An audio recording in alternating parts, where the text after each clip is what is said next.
กำลังเข้ากำลังที่เข้าพวกน้ำข้างบรรยากาศ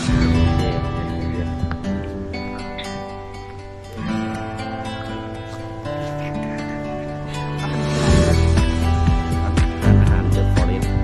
หนองคาย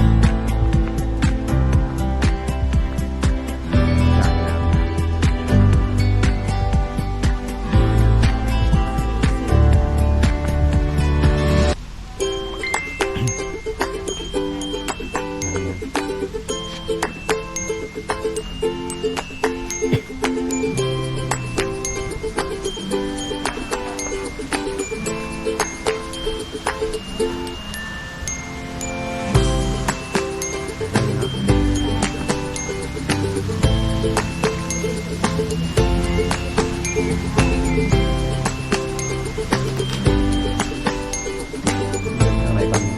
ทั้งหมดตรงนี้นะคะข้างหลัง ส่วนอาหาร ข้างหน้าก็ได้นะคะข้างหน้าคะ ส่วนอาหาร ต้นอาหารอยู่ตรงไหนค่ะสั่งได้ทุกอย่างนะคะ โอเค สั่งได้เลย กินข้าวกัน กินข้าวกัน น้ำหมอกน้ำตก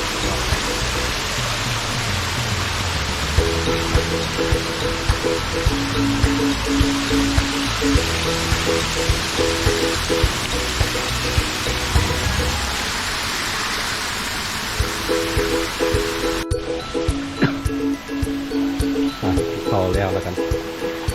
งานชมวิวต่อ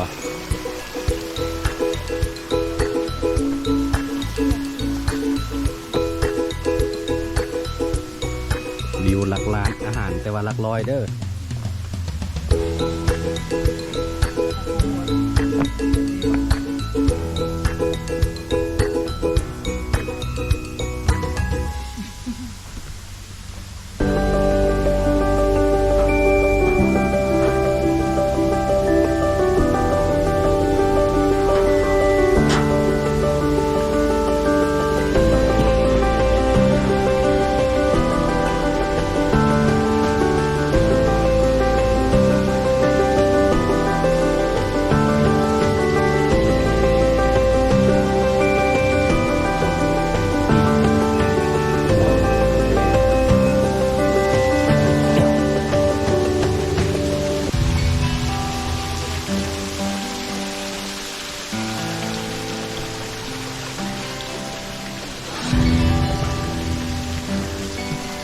ชมวิวชมวิว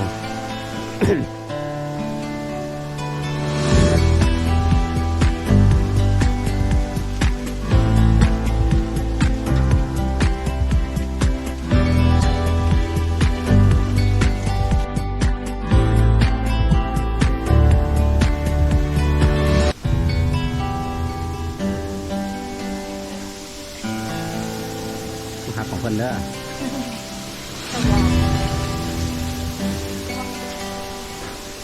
บรรยากาศดีมันนี่คือฝนที่ตกนะคึมๆ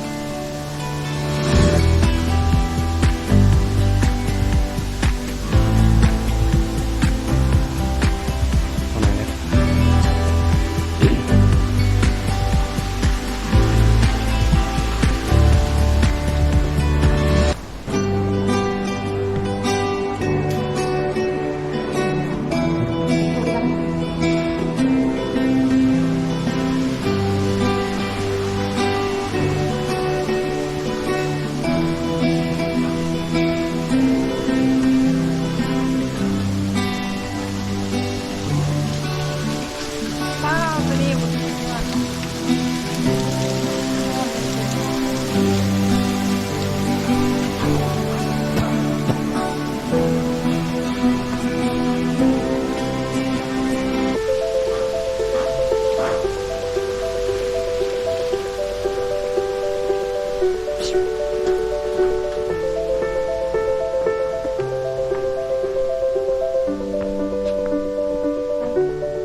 ห้องน้ำมาดิ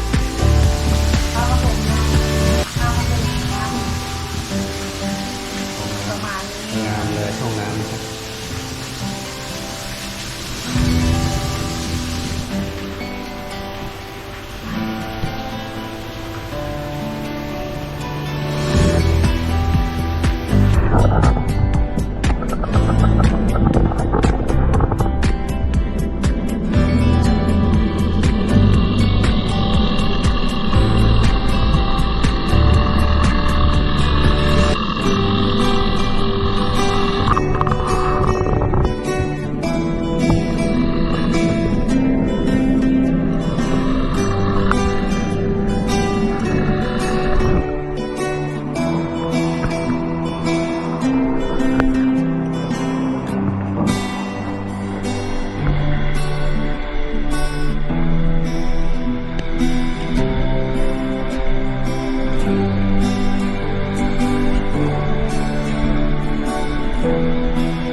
เดอะฟอเรสต์คาเฟ่